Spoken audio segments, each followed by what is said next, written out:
Je vous propose, mesdames et messieurs, de commencer notre ordre du jour. Et je donne donc la parole. Oui, monsieur Cerino. Merci, monsieur le maire. J'ai une déclaration à faire avant la suite.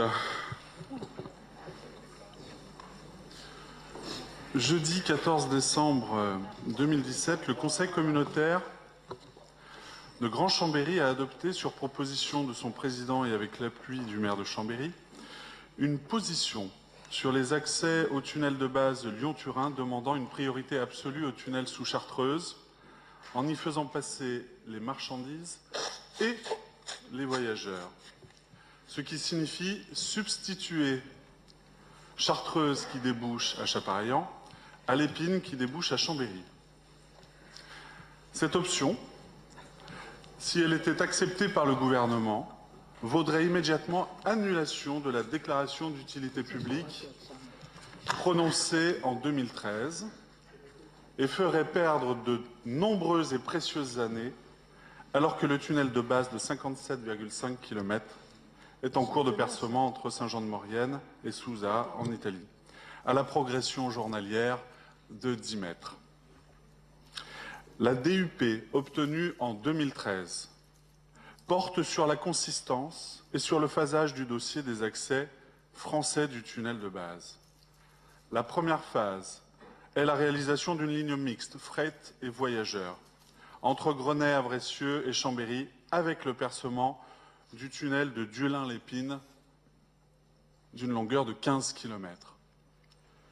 La phase 2 est la réalisation du premier tube d'un tunnel sous Chartreuse d'une longueur de 25 km, ainsi que la réalisation d'un premier tube sous Beldonne et Glandon, 31 km.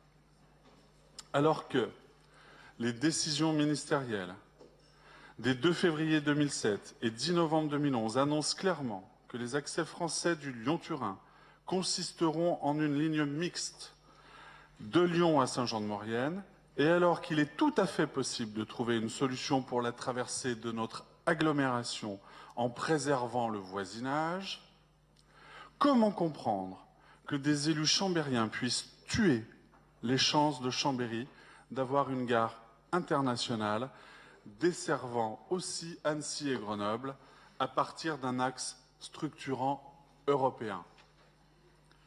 Substituer Chartreuse à l'Épine, alors que la perspective est celle d'une unique voie mixte comme accès au futur tunnel international, reviendrait donc à une inacceptable régression en faisant perdre à Chambéry le passage des trains France-Italie, que sa gare actuelle accueille depuis 1871, la marginalisation de l'agglomération chambérienne et de notre ville qui seront irréversiblement excentrées d'un axe structurant européen dont il n'y avait que de précieuses valorisations à attendre, valorisations particulièrement comprises par Annecy, et qui les perdrait largement, elle aussi, évidemment.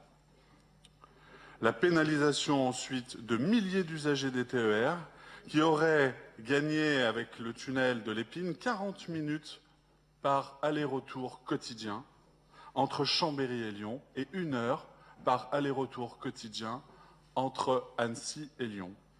C'est-à-dire l'abandon des gares autres qu'urbaines, très certainement sans s'arrêter avant Saint-Jean-de-Maurienne. La dramatique confirmation, enfin, de la suprématie autoroutière entre Chambéry et Lyon, faute d'alternatives ferroviaires attractives pour les voyageurs, avec ses conséquences prévisibles sur la VRU.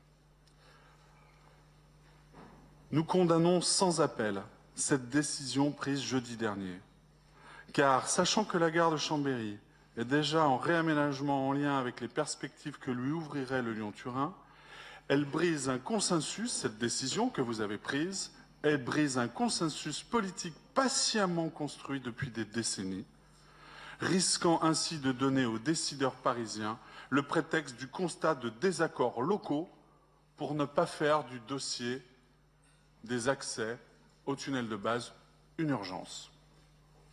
Malgré la proposition d'un élu de Saint-Jean-d'Arvey de reporter le vote pour approfondir la réflexion, se baser sur des faits et des expertises plutôt que de décider à 1 heure du matin de prendre une décision aussi importante, le président de l'agglomération a décidé de faire voter, à cette heure tardive, oserais-je dire matinale, le texte qu'il présentait.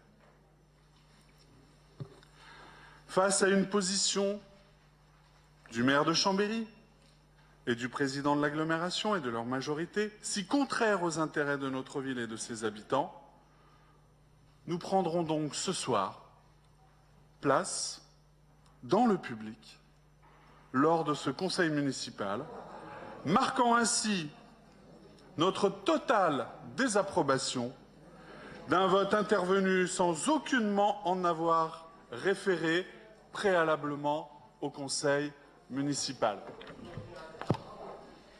Très bien. Le débat a déjà eu lieu jusqu'à 1 h du matin à l'agglomération. La question n'est pas inscrite à l'ordre du jour. Par conséquent, je vous fais simplement remarquer, Monsieur Serino, qu'en parlant de consensus, le dit courrier a été signé par l'ensemble des parlementaires, quelle que soit leur sensibilité politique. Donc, le consensus entre les différentes sensibilités politiques existe sur ce courrier. La presse s'est déjà largement étendue sur les explications des uns et des autres. Nous n'allons pas perdre inutilement du temps davantage. Vous avez pris une position qui vous appartient de théâtre ce soir. Eh bien, ma foi, assumez vos responsabilités. Un baroud du déshonneur. Monsieur le maire, en attendant... C'est dans le public maintenant. Monsieur le maire, je ne me suis pas encore installé dans le public, je vais y aller avec... Déshonneur. Voilà. Je tiens à rappeler, puisque vous parlez de consensus et que vous aimez bien utiliser ce terme dans cette assemblée, mais que vous ne l'utilisez pas tellement ailleurs, je tiens juste à rappeler, monsieur le maire, que le président du Grand Annecy n'a pas signé la lettre des parlementaires alors que le président du Grand Chambéry l'a fait, que les deux conseillers départementaux, les deux présidents du conseil départemental de la Haute-Savoie et de la Savoie ne l'ont pas signé non plus. Cela interrogera qui doit être interrogé. Je vais être très clair sur qui ça doit interroger. Encore aurait-il fallu que le courrier leur soit proposé à la signature, ce qui n'a pas été fait par celui qui a conduit l'opération de collecte de signatures. Donc, le débat est clos. Il a proposé aux députés européens, maire de Chambéry, de signer. Et je vais donc naturellement proposer que le président de l'agglo chambérienne signe également. Voilà l'explication pour laquelle il n'y a pas eu d'autres signatures. Madame Beau,